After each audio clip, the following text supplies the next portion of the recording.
आफ्नो time West नगर्नुस्, आफ्नो energy West नगर्नुस् के हैन। अब मान्छेहरु भन्छ अब कसरी सम्झाऊ के मैले जति पनि भन्नुपर्ने कुराहरु थियो, मैले अहिले फेस गरेको इश्यूजहरु जे पनि थियो मैले तपाईहरुलाई शेयर गरे हैन।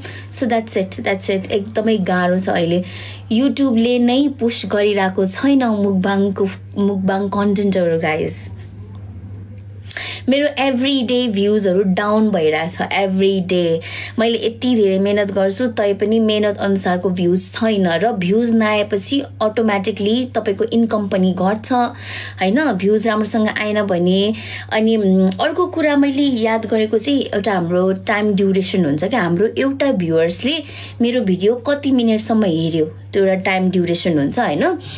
त्यो चाहिँ मुकबाङ फिल्डमा नहुने रहेछ, एकदमै नहुने रहेछ।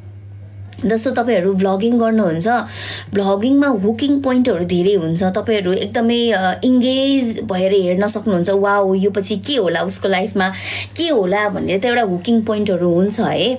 तर मुकबाङमा चाहिँ इट्स काइन्ड अफ हेरिसकेपछि चाहिँ 1-2 मिनेट पछाडी इट विल बी बोरिङ के, मोनोटोनस हुँदो रहेछ के। अब त्यही खाने त हो, त्यही कुरा फिनिश गर्ने त हो भन्ने खालको हुँदो रहेछ के माइन्डमा। अनि हाम्रो चाहिँ वाच आवर पनि एकदमै ड्रास्टिकली ड्रप हुन्छ, वाच आवर नै हुँदैन, हाम्रो वाचिङ टाइम नै हुँदैन।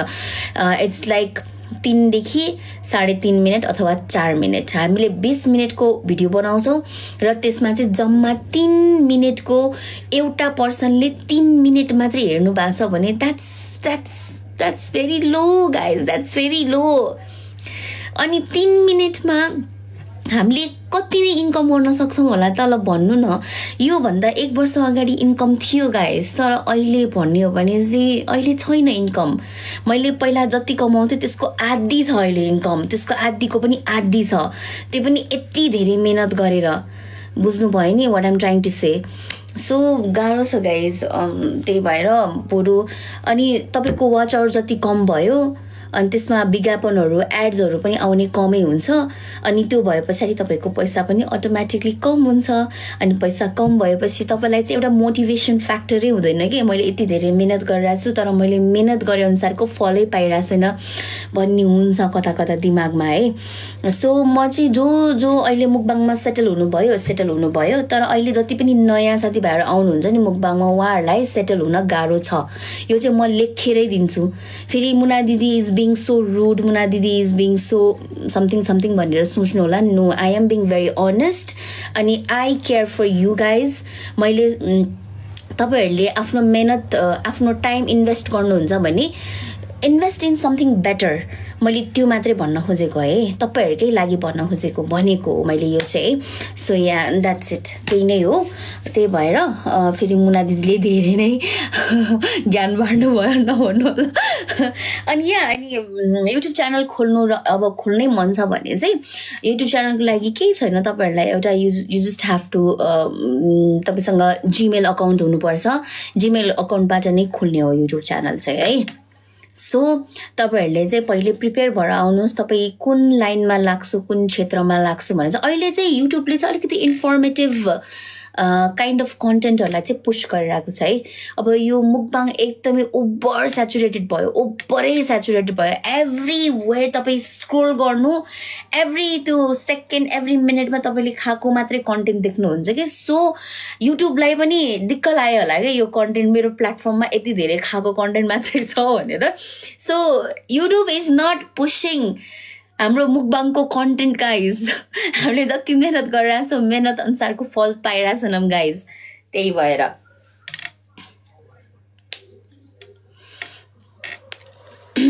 ओके, के को कन्टेन्ट बनाउने दिदी सजेसन दिनु न भन्नु भएको रहेछ हैन। कन्टेन्ट गो समथिङ इन्फर्मेटिभ कन्टेन्टहरुमा, जस्तो मैले भनिहालेँ युट्युबले चाहिँ अलिकति इन्फर्मेटिभ साइटको कन्टेन्टहरुलाई पुश गरिरहेको छ। तपाईहरुले रिसर्च गर्नुस् के, युट्युबले अहिले हरेक टाइम युट्युबको एल्गोरिदम्सहरु चेन्ज भइरहेको हुन्छ। उले चाहिँ कस्तो खालको कन्टेन्टलाई पुश गर्ने, कस्तो खालको कन्टेन्टलाई ब्याकवर्ड राख्ने भनेर त्यो किसिमको एल्गोरिदम राखिरहेको हुन्छ, चेन्ज भइरहेको हुन्छ। एभ्री टाइम त्यो एल्गोरिदम चेन्ज भए पछि हामीलाई चाहिँ भ्यूजमा असर परिरहेछ गाइज अहिले चाहिँ हैन। So it's up to you, अब तपाईलाई कस्तो खालको कन्टेन्ट बनाउन मन छ हैन, it's up to you.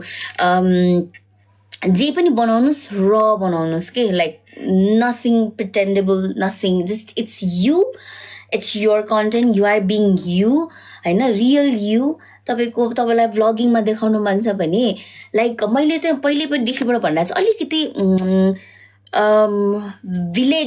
Village टाइपको कन्टेन्टहरू चाहिँ तपाईँहरूले त्यस्तोतिर पुश गर्नुभयो भने that will be very good अब हामी चाहिँ अब अर्बन सिटिजहरूमा बसिरहेको छ अर्बन एरियामा बसिरहेको छौँ अब त्यो त पोसिबलै हुँदैन होइन बट देन कतिपय मान्छेहरू कन्टेन्ट क्रिएटिङको लागि भनेर नै यो अर्बन एरिया अर्बन यो सिटी एरियाहरू छोडेर actually they are settling in village एरियामा पनि के त्यहीँ गएर त्यहीँकै परिवेशहरू देखाउने एक्चुअल लाइफ कस्तो छ एक्चुअल कल्चर कस्तो छ भनेर अलिकति कल्चरल थिङलाई रिप्रेजेन्ट गर्ने अलिकति इन्फर्मेटिभ भिडियोजहरू बनाउने लाइक टेक सम्बन्धी भिडियोजहरू बनाउने होइन यस्तै कुराहरूमा चाहिँ अलिकति अनि ऐतिहासिक कुराहरूको लागि कन्टेन्ट बनाउने हिस्ट्रीको कन्टेन्टहरू बनाउने there are so many content खोज्नुभयो भने तपाईँको ट्यालेन्ट जेमा चाहिँ क्रिएटिभिटी कन्टेन्टहरू पनि हुनसक्छ होइन so there are so many content तपाईँले सोच्नुहोस्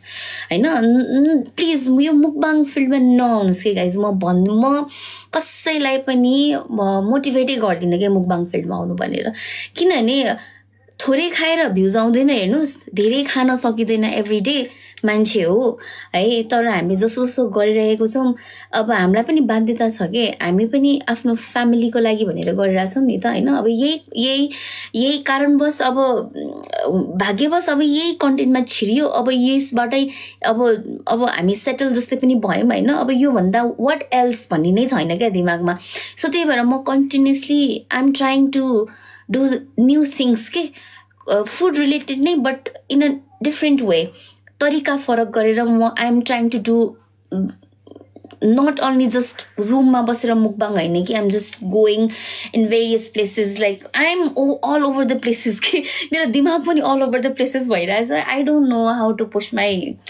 च्यानल पनि के because gradually it's going down तपाईँहरूलाई एकदमै अनेस्टली भन्नुपर्दाखेरिमा इट्स गोइङ डाउन सपोर्ट गर्नु तपाईँको जब खाने मात्रै हो भन्नुभएको चाहिँ यस मेरो फुल टाइम कन्टेन्ट क्रिएसन हो अनि त्यसबाहेक आइएम अ मदर मेरो 2टा छोरा छ म बच्चाहरू पनि हेर्छु उनीहरूको पनि सबै कुराहरू गरेर हुन्छु अनि plus I am a daughter in law म बुहारी पनि हो मेरो सासू ससुरा पनि हुनुहुन्छ I have to take care of them पनि अनि फेरि घर पनि हेर्नु पर्ने हुन्छ so yeah am a housewife and a content creator खाने मात्रै काम छैन भाँडा माझ्छु पनि भात पनि पकाउँछु घर पनि सफा गर्छु बच्चाहरूलाई रेडी पनि गर्छु बच्चाहरूको फी पनि तिर्छु बच्चाहरूको लागि पैसा पनि कमाउँछु I am all in one we love you a lot दिजु स्ट्रेस नलिनु भन्नु छ थ्याङ्क यू सो मच